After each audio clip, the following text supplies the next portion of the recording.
Hey guys, welcome to my YouTube channel. Guys, आज के इस वीडियो में हम बात करेंगे 2023 बोर्ड एग्जाम में आपके आने वाला बिल्कुल वायरल हिंदी का मॉडल पेपर, जो कि आपके बोर्ड परीक्षा 2023 में पक्का आएगा। ठीक है, ऐसा ही पेपर आएगा हिंदी का आपके बोर्ड एग्जाम 2023 में। और ये जो हिंदी का पेपर है बिल्कुल वायरल और लेटेस्ट पेपर है। ठीक है, अगर आप इस पूरे वीडियो को लास्ट तक देख लेते हो तो आपका बोर्ड एग्जाम में बिल्कुल व बिल्कुल 95% मार्क्स पक्का हो जाएगा। ठीक है, तो इसके लिए 95% मार्क्स लाने के लिए आपको कुछ भी नहीं करना है। सबसे पहले वीडियो को लाइक करके चैनल को सब्सक्राइब कर देना है, क्योंकि इस तरह के वीडियो आपको डेली मिलेंगे। ठीक है, और इस पूरे पेपर का मैं हल आपको बताऊंगा, पूरा का पूरा A to Z सॉल्यूशन इसका दूंगा। ठीक है, और आप इस सॉल्यूशन को कर लेते हो तो आपका बोर्ड एग्जाम में 95% मार्क्स बिल्कुल व बिल्कुल पक्का हो जाएगा। ठीक है, तो सबसे पहले हम ये पूरी की पूरी कॉपी यहाँ पे ले रखा और इस पे पूरी की पूरी आपको सॉल्यूशन दूंगा इसका, इस पेपर का। ठीक है, तो गाइस ये जो बोर्ड का पेपर है 2023 के लिए कक्षा 10वीं विषय हिंदी।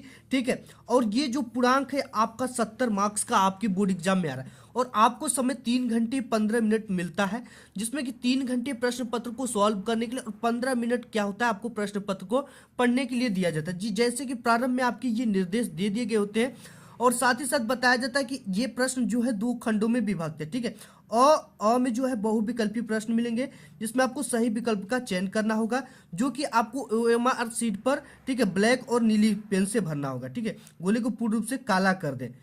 और इसके बाद खंड अ में आपको बहुविकल्पी प्रश्न हेतु प्रत्येक प्रश्न के लिए 1 अंक निर्धारित रहेंगे।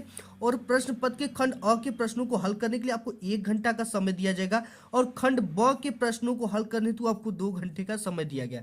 यानी कि आपको बहुविकल्पी जो 20 आते हैं बोर्ड एग्जाम में, उसके लिए आपको 1 घंटे का समय मिला है और 2 घंटे का समय मिला है आपको प्रश्न पत्र को जो खंड बी वाले आते हैं उनको सॉल्व करने के लिए। ठीक है, और जो जितने नंबर का है उसके आगे लिख दिया गया है। तो सबसे पहला जो क्वेश्चन है इसमें, ठीक है, इसको आपको किस पे भरना है? OMR सीट पे। ठीक है, बोर्ड एग्जाम में OMR सीट मिलेगा। ठीक है, तो OMR सीट पर ही जितने भी चीजें हैं वो भरा जाएंगे। यहाँ पे आपके जिले का नाम रहेगा, ये केंद्र कोड का नाम रहेगा, यहाँ पे आपका रोल नंबर रहेगा और यहाँ पे विषय रहेगा और ये विषय का कोड है। तो यहाँ पे जो है प्रश्न पत्र संख्या रहेगा। ठीक है, ये चीजें रहने के बाद आपको जितने भी बहुविकल्पी प्रश्न आते हैं उसको आपको इसमें भरना होगा। ठीक है, कैसे भरना है? जैसे यहाँ पे जो ये क्वेश्चन है, बाबू गुलाब राय किस युग के लेखक है? ठीक है, तो बाबू गुलाब राय शुक्ल युग के लेखक है, इसमें तीसरा सही हो रहा है।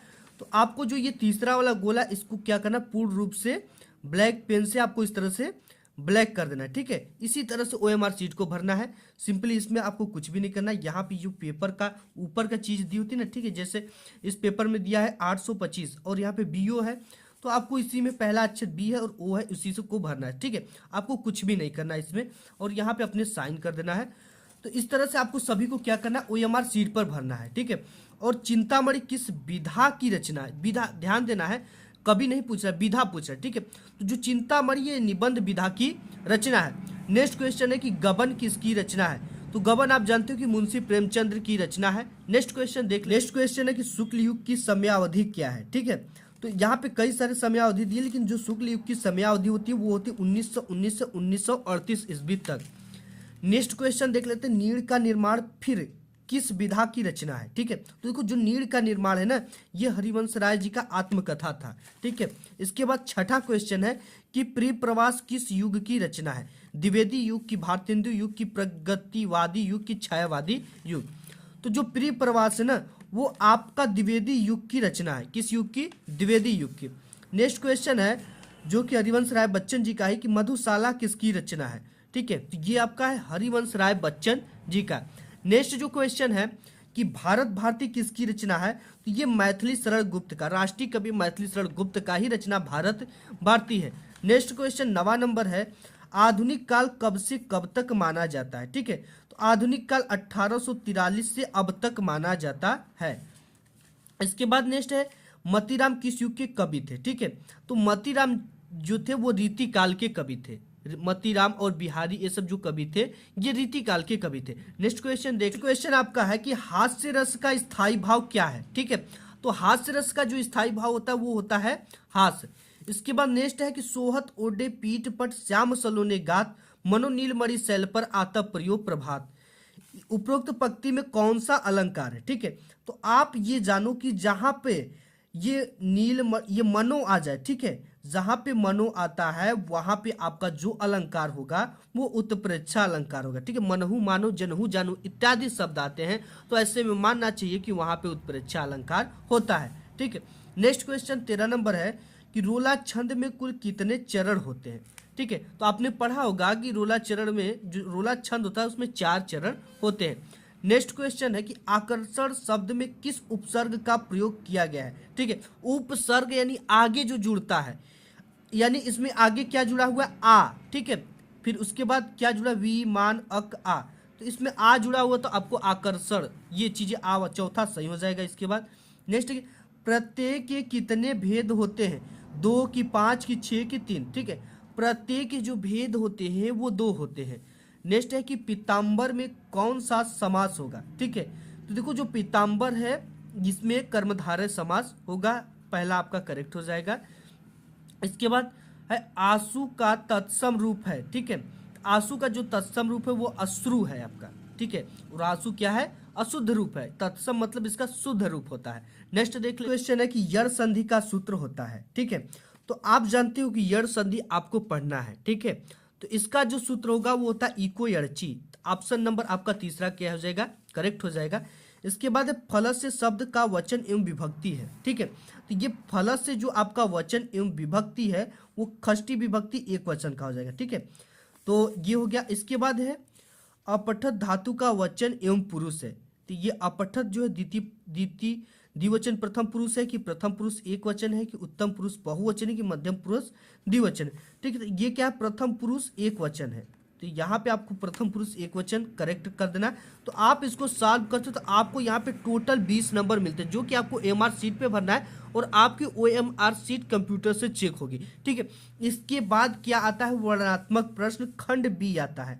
ठीक है, ये वर्णनात्मक प्रश्न के अंतर्गत पूछा जाता है आपके बोर्ड एग्जाम में, और यहाँ पे देगा कि निम्नलिखित गद्यांश पर आधारित 3 प्रश्नों के उत्तर दीजिए, जिसके लिए आपको टोटल का टोटल 6 नंबर मिलने वाले हैं। इसके नीचे 3 क्वेश्चन देंगे, तीनों क्वेश्चन 2-2 मार्क्स के रहेंगे, तो टोटल मार्क्स कितने हो जाएंगे आपके, 6 मार्क्स हो जाएंगे। ठीक है, तो यहाँ पे एक दे रखा है पद, आपका गद्य दे रखा है, यह कोई बात नहीं कि एक स्वभाव और रुचि के लोग में मित्रता हो सकती है, समाज में विभिन्नता देखकर लोग एक दूसरे की ओर आकर्षित होते हैं। तो आज के इस वीडियो में हम बात करेंगे कि आपको सही तरीका क्या है गद्यांश और पद्यांश को सॉल्व करने का और पूरे प्रश्न उत्तर को लिखने का। ठीक है, तो सबसे पहले ये चीजें दे देंगे, इसके बाद देगा उपयुक्त गद्यांश का संदर्भ लिखिए, गद्यांश के रेखांकित अंश की व्याख्या कीजिए, और इससे रिलेटेड एक क्वेश्चन है जो कि नेक्स्ट पेज पे है।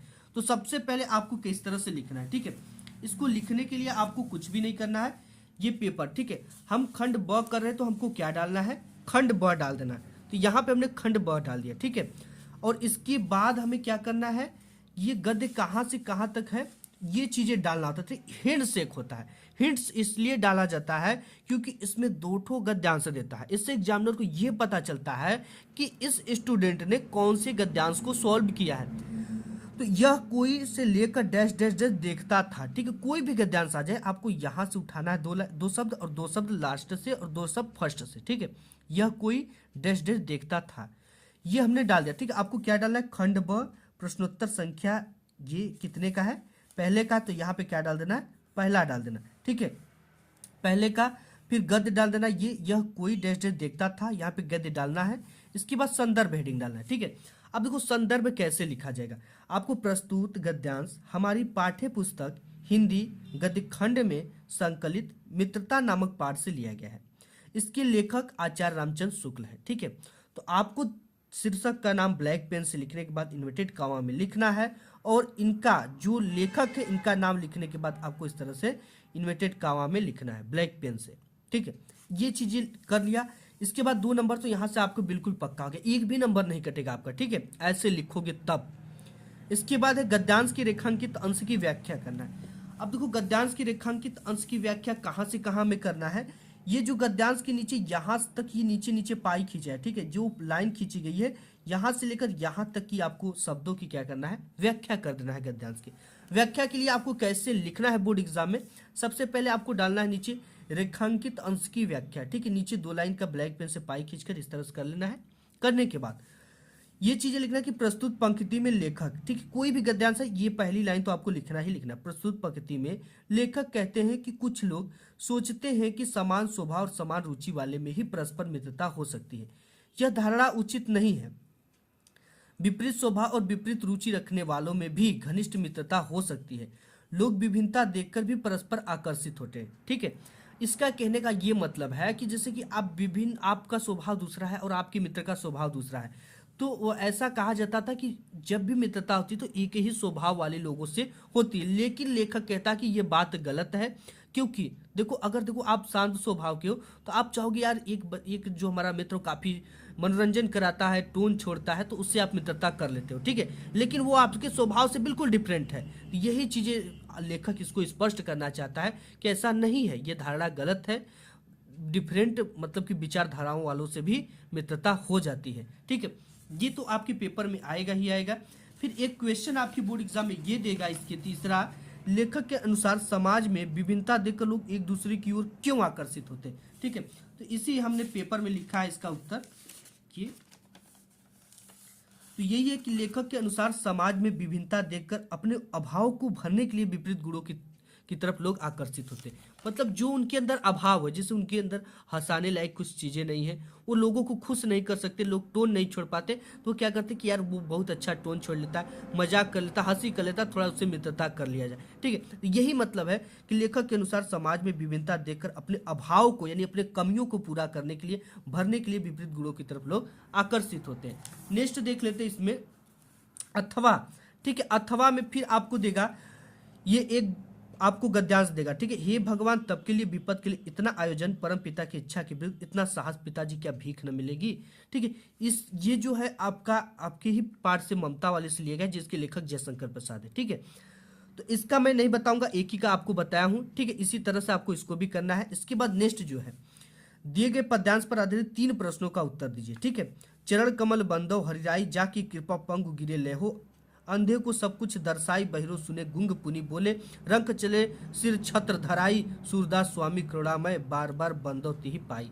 अब इसमें देखो क्या देगा, उपयुक्त पद्यांश का संदर्भ लिखिए, ठीक है। अब देखो आपको संदर्भ क्या, भी हमने ये बोर्ड वाली कॉपी ले लिया है, ठीक है। इसके लिए भी आपको क्या करना है, इस तरह से आपको प्रश्नोत्तर संख्या डाल देना है और पद डाल देना है, और यहाँ शुरू के 1 से 2 लाइन, ठीक है, 1 से 2 शब्द, सॉरी 1 से 2 शब्द, और अंत के 1 से 2 शब्द हमने लिया, ठीक है। चरण कमल डैश डैश तिहि पाई, ये एक हिंट्स होता है, हिंट्स को डाला जाता है, ठीक है। इसे एग्जामिनर समझ जाता है कि आपने किसको सॉल्व किया है।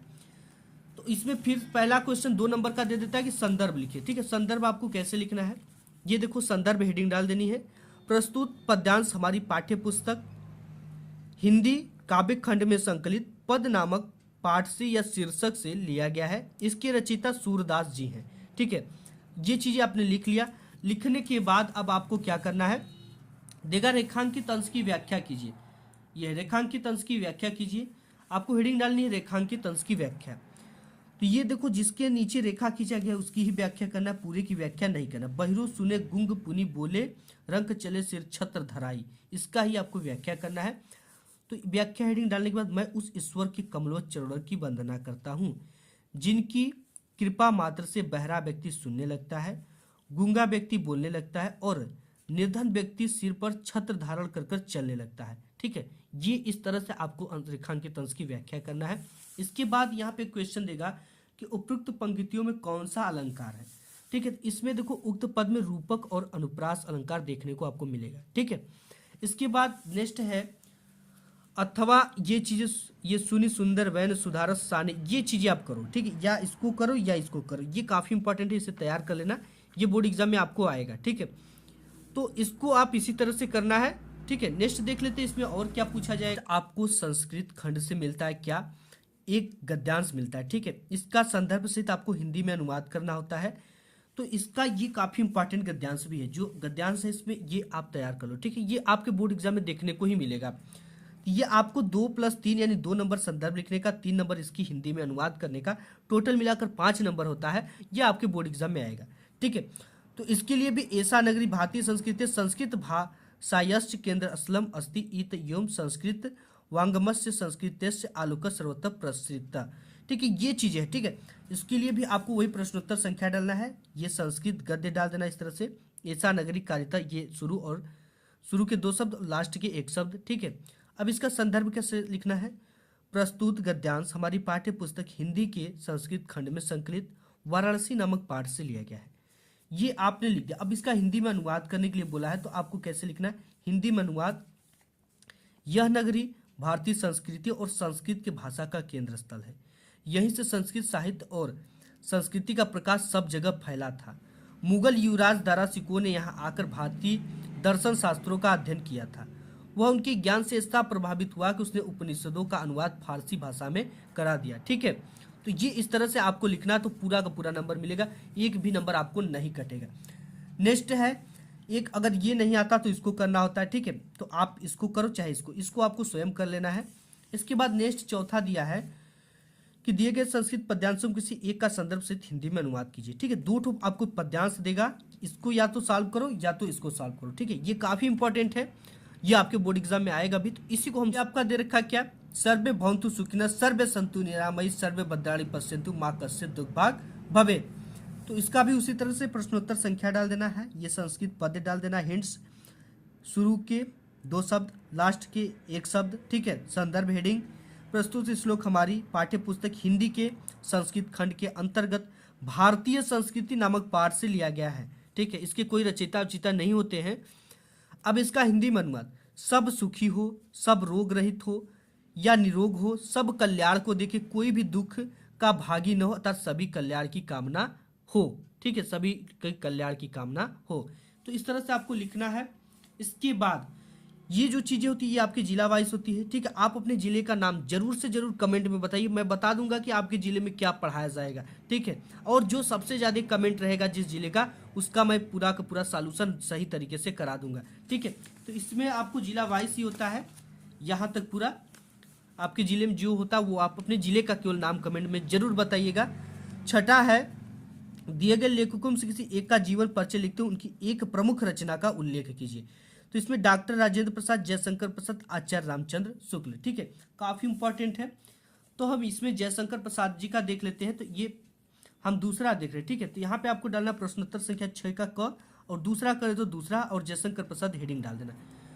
तो जयशंकर प्रसाद का जो जन्म हुआ था वो काशी के एक प्रतिष्ठित वैश्य परिवार में सन 1889, ठीक है, कुछ लोग 90 भी मानते हैं, में हुआ था। इनके पिता का नाम देवी प्रसाद था तथा माता का नाम मुन्नी देवी था। ठीक है, इसमें ध्यान क्या देना है और टॉपर तरीका क्या है सही लिखने का कि नंबर न कटे। आपको इसमें सबसे पहले इनके जन्म और इनकी मृत्यु और इनकी कुछ रचनाएं और इनके कुछ जो इन्होंने अपनी जिंदगी में हासिल किया है उसको ब्लैक पेन से लिख देना है। ठीक है, यहाँ पर जैसे हमने जन्म लिखा है, यहाँ पे इनके माता जी का नाम, यहाँ पे इनके पिताजी का नाम।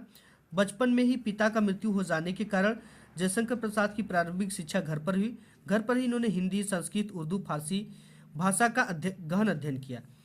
इनका बचपन तो सुखी में बीता, किंतु बाद में इनको अत्यधिक कठिनाइयों का सामना करना पड़ा। इनका जीवन बड़ा ही संघर्षशील था। अल्पावस्था में ही क्षय रोग से ग्रस्त होकर सन 1937 ईस्वी में ये स्वर्ग सिधार गए। ठीक है, इनकी प्रमुख रचनाएं आप कामयानी, लहर, तितली इत्यादि इनके कुछ नाटक के बारे में डिटेल्स में लिख सकते हो। ठीक है, तो इस तरह से आपको क्या करना है, एक बॉक्स भी यहाँ पे बना लेना है, जयशंकर प्रसाद का जीवन परिचय लिख लेना है। ठीक है, लिखने के बाद अब आपको ये कभी कभी जीवन परिचय लिखने के लिए आता है। इसके लिए आपको 3 नंबर जीवन परिचय लिखने के लिए, 2 नंबर किसी एक रचना का उल्लेख करने के लिए। ठीक है, यहाँ पे हम गोस्वामी तुलसीदास जी का देख लेते हैं जीवन परिचय। इसके लिए आपको सबसे पहले प्रश्नोत्तर संख्या डाल देना है और यहाँ पे जिसका लिख रहे हैं उसकी टाइटल होना चाहिए गोस्वामी तुलसीदास। आपको हेडिंग डालना है जीवन परिचय, इसमें भी वही लिखना है। गोस्वामी तुलसीदास जी का जन्म संवत 1554 बिस्बी को बांदा जिले के राजापुर नामक गांव में हुआ था। इनके पिता का नाम आत्माराम दुबे तथा माता का नाम हुलसी था। इनका बचपन का नाम राम भोला था। ये सरयू पारेड़ ब्राह्मण थे। इनके माता पिता इन्हें बचपन में ही त्याग दिए थे, क्योंकि ये जब पैदा हुए थे इनके 2 दांत थे और इन्होंने अपने मुख से राम बोल दिया था। इनको राक्षस समझकर या दैवी प्रवृत्ति का बालक समझकर इनके माता पिता इनका त्याग कर दिए थे। तब स्वामी नरहरिदास ने इनका पालन पोषण किया। इनका विवाह रत्नावली से हुआ था। ये अपनी पत्नी के प्रेम में बहुत अनुरक्त रहते थे, लेकिन पत्नी के डांट के कारण इनके मन में वैराग्य उत्पन्न हो गया। ठीक है, तो ये संक्षिप्त परिचय इनका इस तरह से आपको लिखना है। इनका नाम, जन्म स्थान, पिता का नाम, रचनाएं, मृत्यु, ये बोर्ड एग्जाम में ऐसे लिखना है।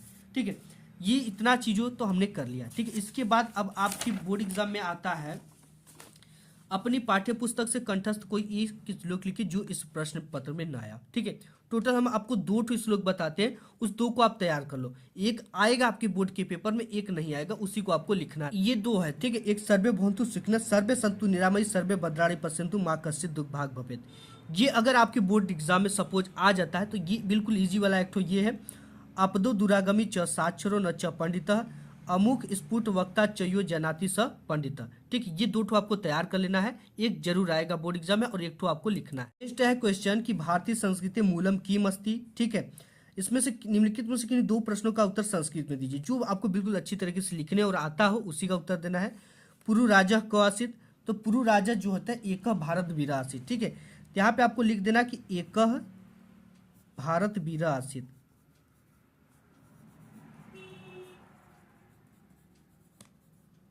इस तरह से लिखना, पुरु राजा एक भारत वीर आसीत। चंद्रशेखर क आसीत, चंद्रशेखर एक क्रांतिकारी च देशभक्त आसीत।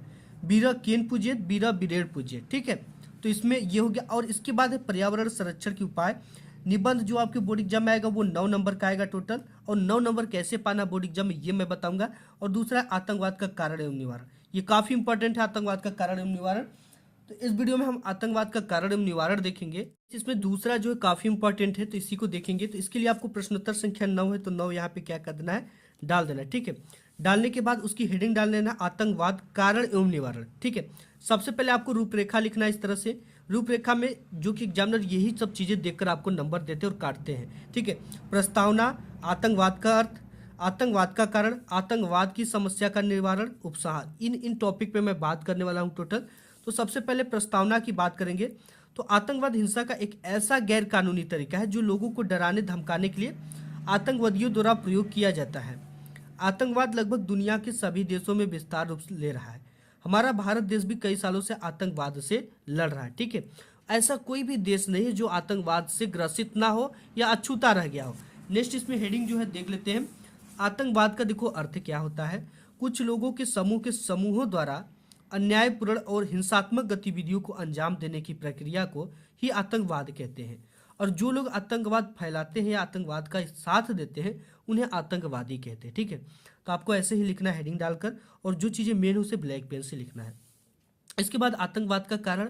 आज हमारे देश में तेजी से बढ़ती जनसंख्या, गरीबी, बेरोजगारी, भूखमरी आदि के कारण ही लोग इनसे परेशान होकर आतंक का रास्ता अपना लेते हैं।